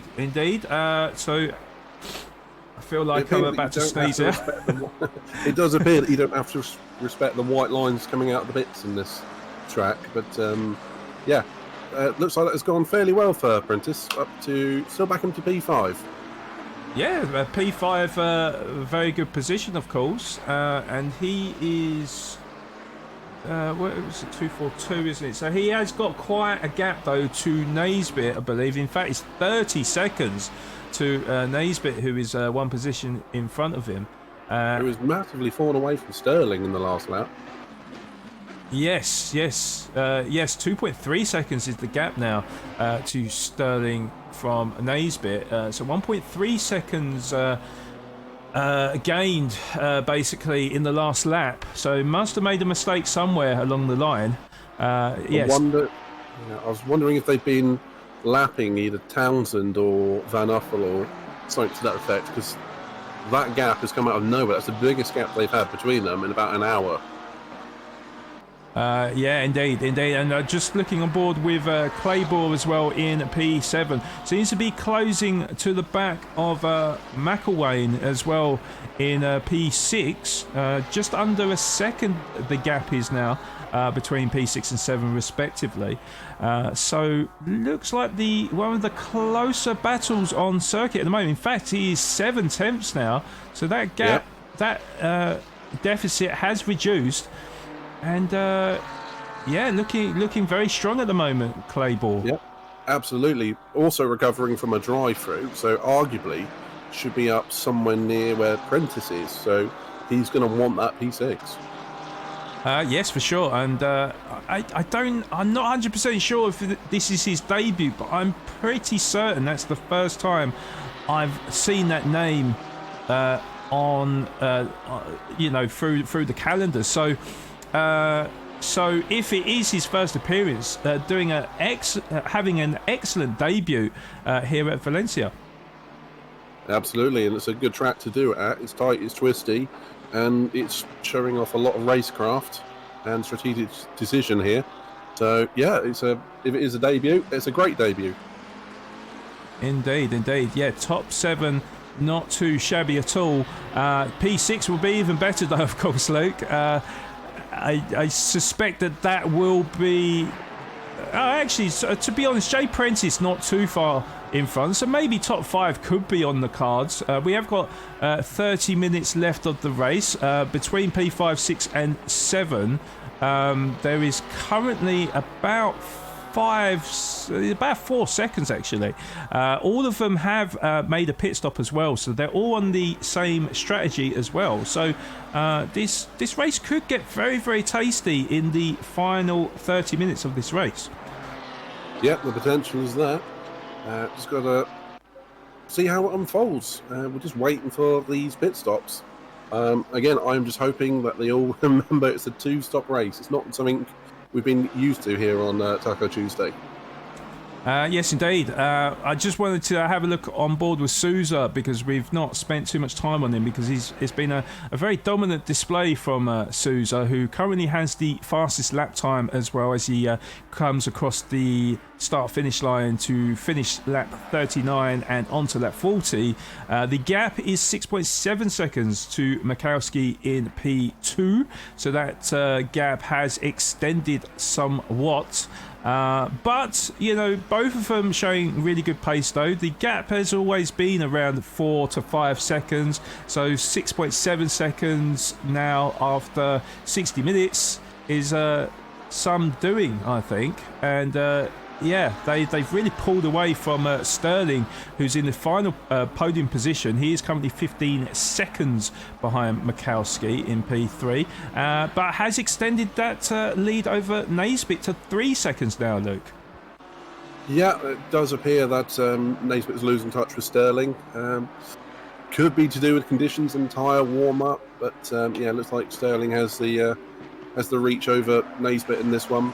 And it looks like the top 4 are fairly settled down now. I think the battles are going to be further back with particularly P6 down through P10 and 11 sort of deal. But yeah, they're all settling down now. Yeah, well, I'm just on board with actually Trotman. So Van der Waal is just on the back of Trotman here, the fight for P13. And actually Van der Waal gets an excellent run on Trotman, but had to back out because didn't have the correct racing line there. Also behind him, maybe a lapped car, I believe, because I don't think that's Leho, is it? So it was green. In fact, it's not. Leho's in the brown and black 911. Yeah, so 27. Sorry, I'm looking at 27. 2, 4, 6, 6, 7. Oh, sorry, 6, 7, 8 is Prentice then. So Prentice was actually lapping Van der Waal there, coming to the back of Trotman now. So Trotman will need to pull to the side. I suspect that he will be doing that on the back straight because this is the final turn. Yeah, Prentice is going up the inside there. Going up the inside. Trotman did go a little bit wide there. I don't know if he gets a warning there, but yeah, the blue flags are out, so does allow... be careful into turn 1, guys. Yep, does allow Prentice through eventually, so that means that Van der Waal will close back up to Trotman. So that gap is very tight, actually. It looks like that Van der Waal is as close as ever, actually, to get to Trotman. So this could be very, very interesting. Yep, so lots going on. We have Brown on the back of Palmer again, with P9, P10. Yes, indeed. We will keep a close BDI on both the battles for P13 and P9. Oh, Waldo! Van der Waal goes very deep into the hairpin, and he will lose a bit of time to Trotman then. So let's go on. Brown and Palmer. Yep. I think Brown did make the move. He's done it already, yep. So Brown up into P9 and Palmer down into P10. So Brown on a late charge it seems at the moment, with 24 minutes left of the race. He is going to be trying to catch Callaghan, but I think that the gap is probably humongous, to be honest. I'm just trying to find Callaghan now. It's car number 334. It's not massive, but it's big enough. It will take Callaghan to be pretty poor on his final stint. So basically, the top 10 drivers have all got a pit stop to do.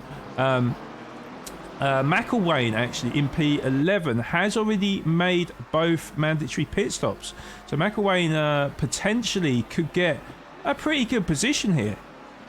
Yeah, the potential set. Oh, we got Prentice in straight. That's a very short stint in the middle there. That's like, I think that was about 12 minutes. That is quite strange, I have to say. Yeah. So, yeah, and that makes Prentice the top runner who's had all the pit stops. Next would be, yes, McElwain.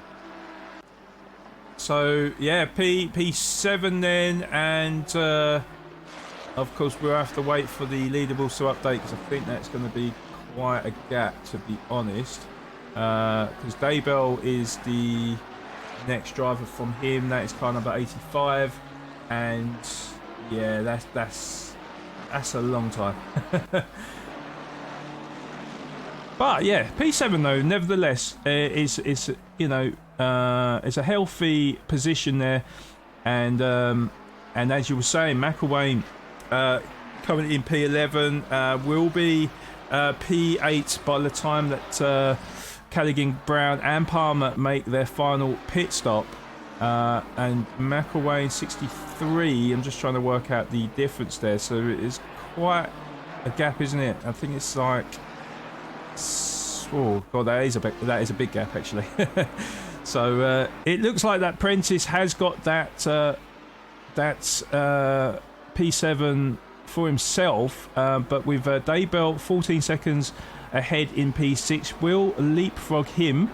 Claybor in P5, which is car number 696. Still waiting for the leaderboards to update, so I've got a rough idea of what the gaps are at the moment. Let's take a while to update. Should have updated by now. Yeah, he is still circulating. He's just behind Van der Waal at the moment, so he's still out there. Yeah.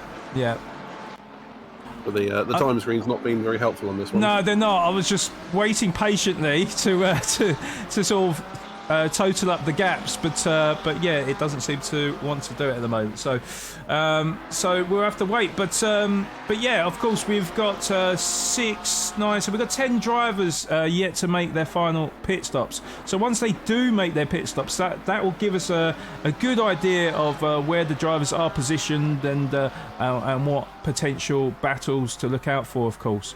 Yeah.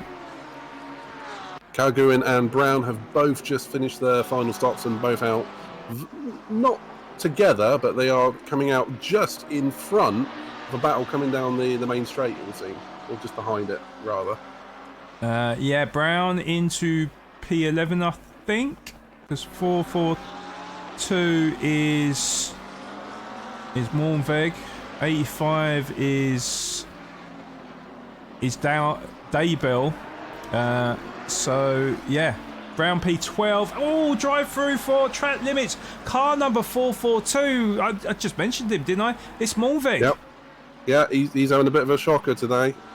That's unlucky. That you still get points today, of course, but yeah, for what was looking like a potentially strong drive back through the grid and back onto at least the top lap or so. Yeah, he's now picked up another drive through, which is going to, yeah, solidify his position in the bottom too. Oh dear. So I mean, that's one prediction I got wrong then, Luke, because I did suspect that Mornveg would have a very good race after seeing him on Sunday, but yeah, made a few too many mistakes and clearly pushing, which is no surprise why he's got the drive-through penalty. But this absolute disaster for him for round 6 at Valencia. So going to have to take it on the chin. Unfortunately so. P2 in qualifying doesn't guarantee a good result. And unfortunately, you've got to take each race as it comes. And success on Sunday doesn't equal success in the next race you take part in.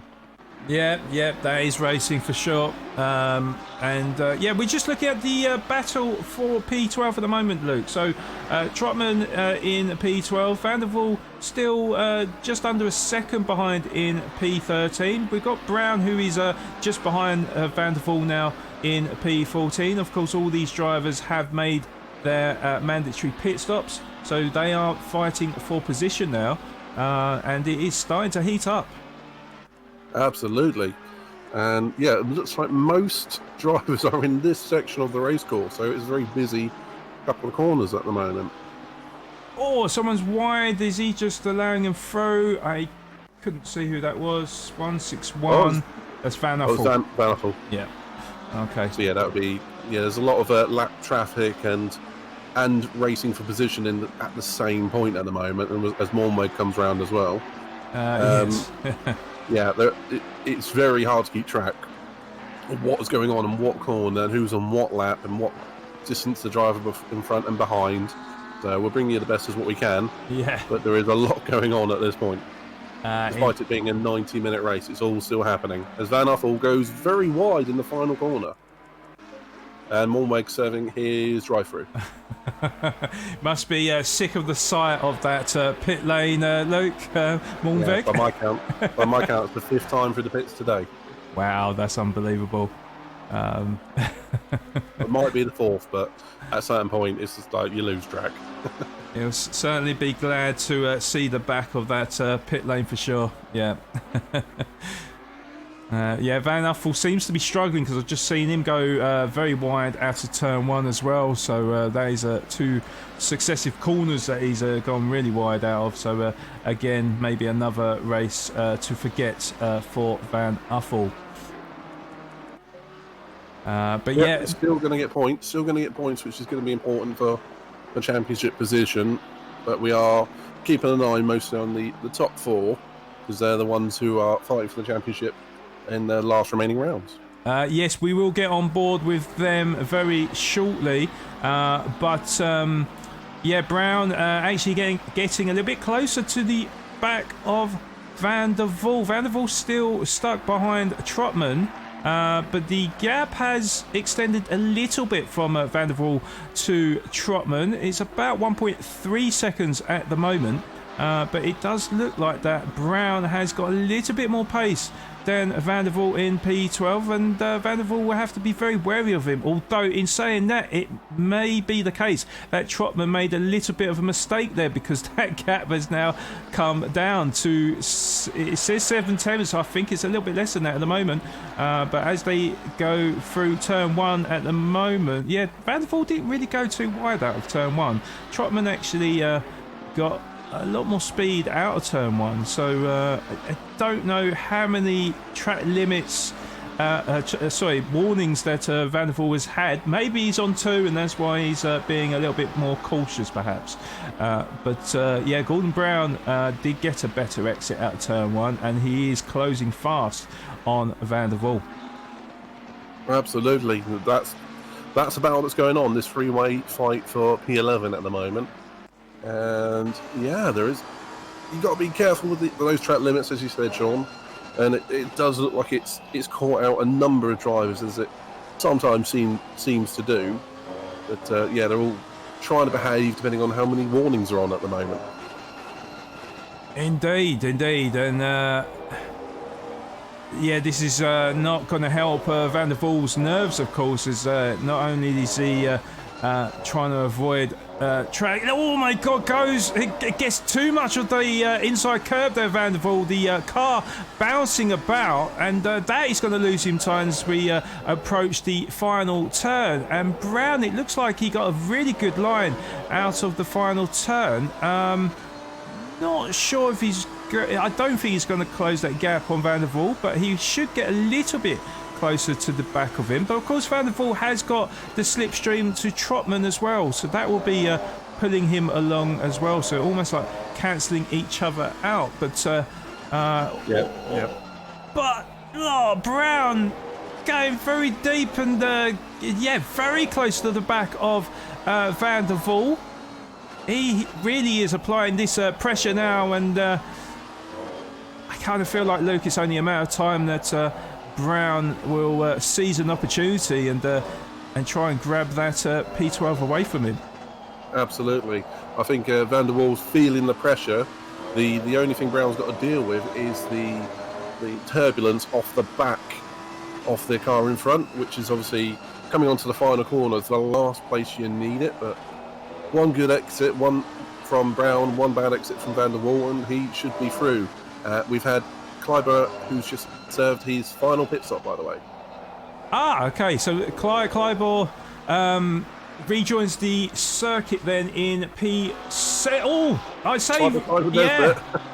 But that wasn't for position, unfortunately, for Kleiber. That was Naisbitt overtaking him, lapping him, who is currently in P4 at the moment. But the gap between Sterling and Naisbitt must be quite big now then. I'm just looking for... Yeah, I think so. Last check, it was about 5 seconds. So but now it's saying 17, which is... I can only assume Naisbitt's had a off somewhere on track, if that's accurate. I think so. Yeah, Naisbitt, after a very promising start, of course, still in a very good position, P4. He's actually let Kleiber unlap himself. So that's surprising. Does that mean that Naisbitt may have a bit of damage? I can't see any damage on his car, but... No, he's definitely suffering at the moment with some sort of issue. He might just have his tyre pressures a bit wrong, because he's now being passed by McElwain as well. Maybe he's fuel saving. I don't...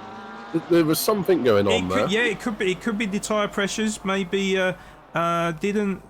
It's quite possible it could be the tyre pressures because. There goes McElwain. Yeah. Unlapping himself. So perhaps the tyres are a little bit cold, perhaps, or. It's possible. The track temp's come down 3 degrees since the start of the race, and it's 6 degrees cooler than qualifying. So. It's entirely possible. He doesn't seem to be completely at ease with that Lamborghini at this moment in time. Yeah, indeed. Who knows? I mean, it's looking like he's still pretty safe for that P4 for the time being. I will quickly turn my attentions to the battle of P10 because it's still very, very close between Trotman, Van der Waal and Brown. Literally near enough nose to tail as we got car number 161 with a drive-through penalty. That is Van Uffel. Well, that doesn't surprise me because the brief times that we spent on board with him, he went wide out of 2 corners, so it was only a matter of time. But yeah, that's going to make a miserable afternoon even worse for Van Uffel. Absolutely.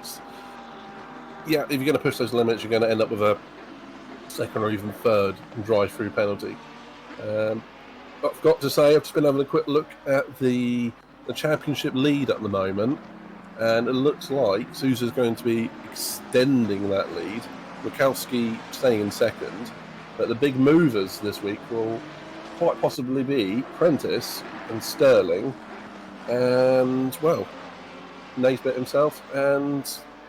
yeah, a couple of others who are in the race doing very well. Fortunately, we have no Wazza this week who's in P4, or Craven or Clark. But on-track action and points is what you need. I do wonder what happened to quite a lot of the top drivers this afternoon, or this evening, shall I say, because we are definitely approaching the business end of the championship, and with so many of the top drivers who were in, great positions leading up to this round, it just feels like they've almost sort of handed the championship to Sousa. with, of course, only having 2 races remaining after this one. So maybe, real life stuff that they can't avoid, but it just kind of feel like it's a missed opportunity for them. Absolutely. And as we saw at Donington, we saw, for example, Sousa, who was running very high in the top 2 or 3, and then in the last few laps just fell away. So there is potential out there, but you have to be in the race. So, but the ones that are in it look like to be benefiting massively, as Sousa has taken his final pit stop. Yes, indeed. Yeah, just exiting now. So Mikowski. Oh my God! There's nearly contact between Sousa and I think it was Lehar. Lehar, yeah. Yeah. Cool, that was lucky. We was just talking about Sousa. Yep.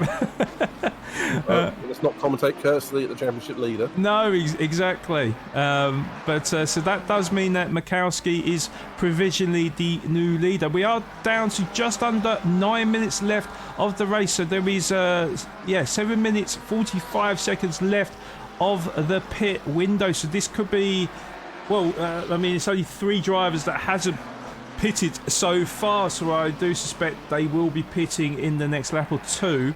But yeah, maybe Mikowski just trying to sort of eke out a couple of fast lap times to perhaps close that gap on Sousa. But I think it was about 7 seconds last time I checked. So it will take some driving from Mikowski to claw that gap back, and obviously a mistake from Sousa as well.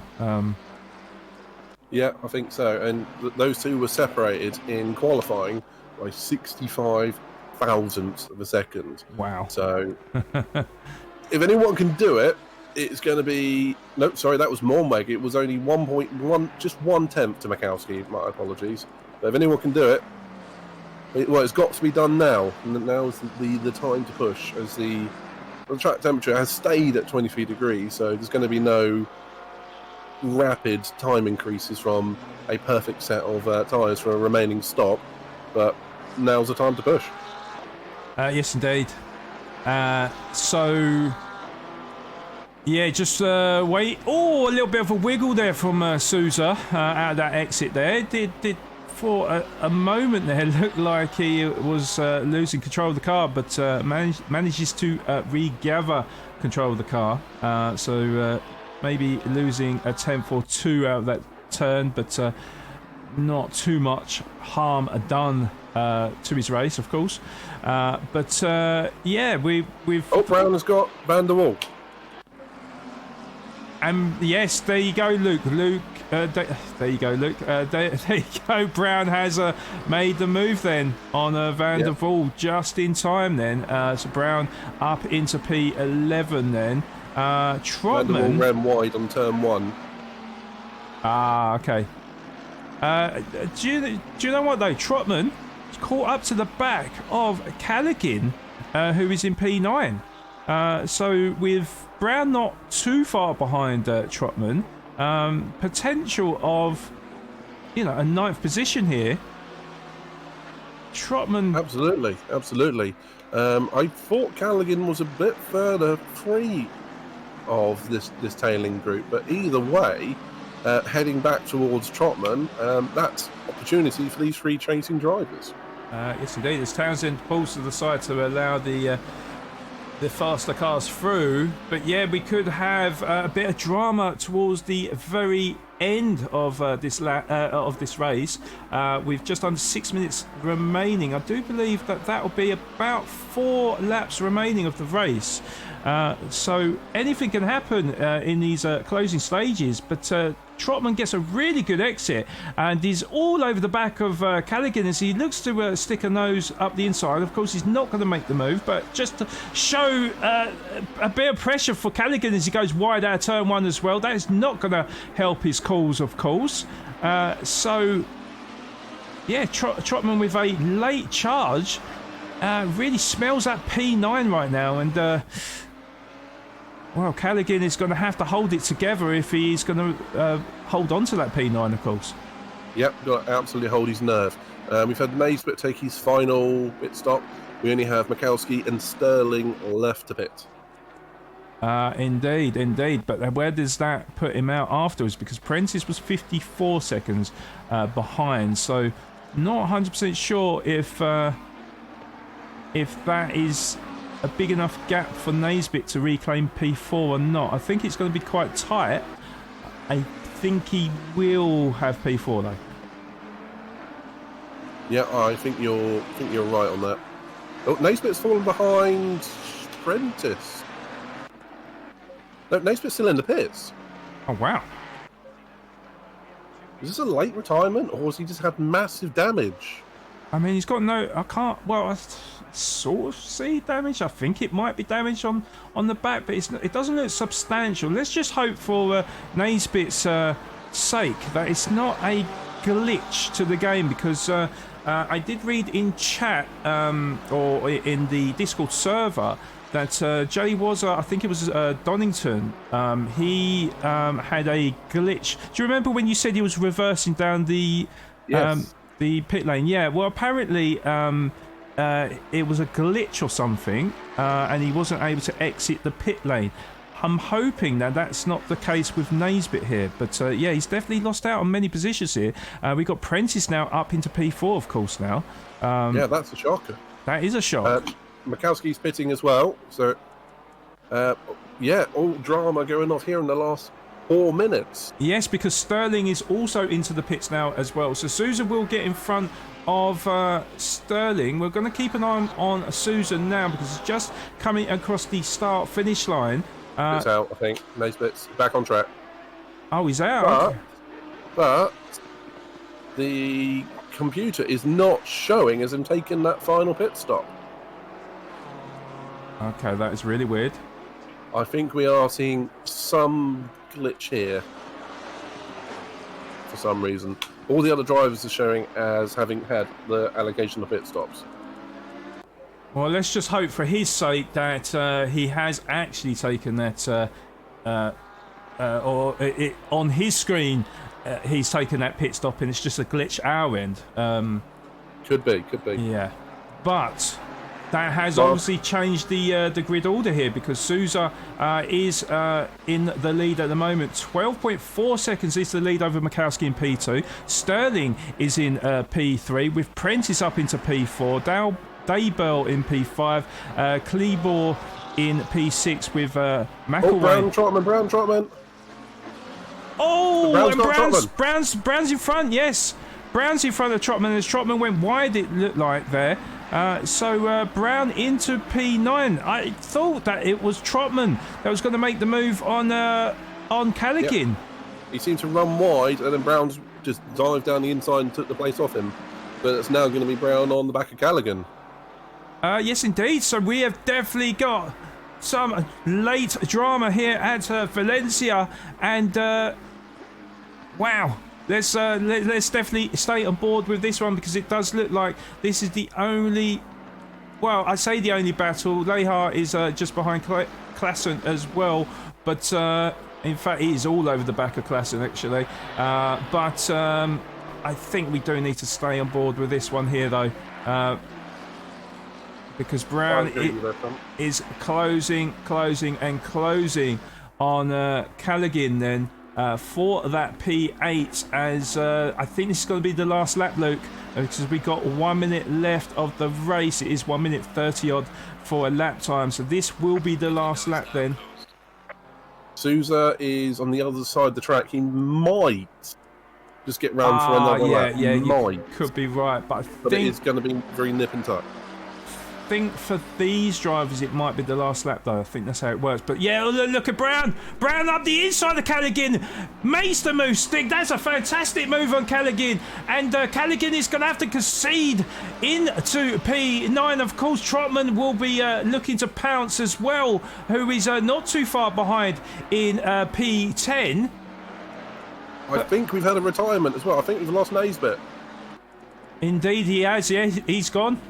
You are right then. So yeah, that glitch did affect him in the end, and it's going to be a DNF for Naisbitt, I believe. Oh, that's a shame. He was running so strong in P4. Indeed, sorry, yeah. P5. P4, P5. Or P4, it was P4. Yes. That is correct. Callaghan goes a little bit Callaghan wide. drive through. Oh my God! Wow, Callaghan with the drive-through, because yes, he did run very, very wide, and that has cost him that top 10 position. So Trotman will move up into P9 then at the end of the race. I think we're on the final lap. We're on the final. Sousa got around. Ah, okay.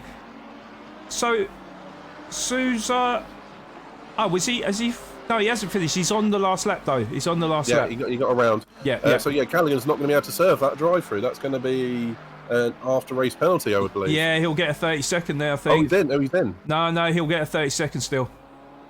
He'll still get it. Once he crosses the start-finish line, that'll be a 30-second. Nothing really much to report then. I can't see any other battles on track. So Sousa on the last lap then with a comfortable lead over Mikowski. Kleber, though, actually I do see, who is 1.3 seconds down on Daybell in P6, fighting for that P5, but that is possibly the closest battle we've got on track, because I do need to get on back on board on Sousa as he goes around the final corner to win round 6 of the Taco Tuesday Tier 2 here at Valencia. Congratulations to Sousa, with Mikowski just about to go round the final corner to claim an excellent P2 for Mikowski. And then we've got Sterling in P3. Just a word of note, Daybell and Kleber and McElwain as well getting P5 as 6 and 7, as they've already crossed the checker flag. But Sterling just coming around the final corner to claim the final podium position to grab that checkered flag. So congratulations to Sterling. Prentice is a little bit further behind, but a big gap, of course, with Daybell and Kleber already across the line to get the checker flag. So Prentice will definitely get this P4 then. So just a matter of time. But Van der Waal getting a top 10 finish as well, just coming across the start-finish line. So just 5 cars remaining on track. Prentice coming up to the final corner now will grab the P4 then. So a fantastic result for Prentice in the end.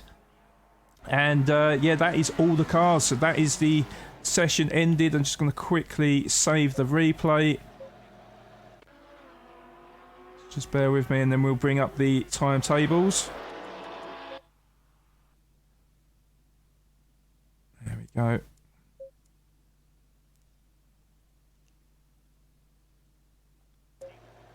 So, looking on the timetables, the provisional results for round 6 here at Valencia. So, Sousa with a very dominant display wins it for himself in the McLaren 720S GT3 Evo ahead of Mikowski, who finishes in P2. So, actually, it was a McLaren front row, to be honest, though. But Sterling gets the last podium position there in P3 in the BMW M4, and then Jay Prentice gets P4 in the Ferrari. Daybell in P5 in the Lamborghini, with Kleber, if it is his debut, gets an excellent P6 for him, with I can't remember his name.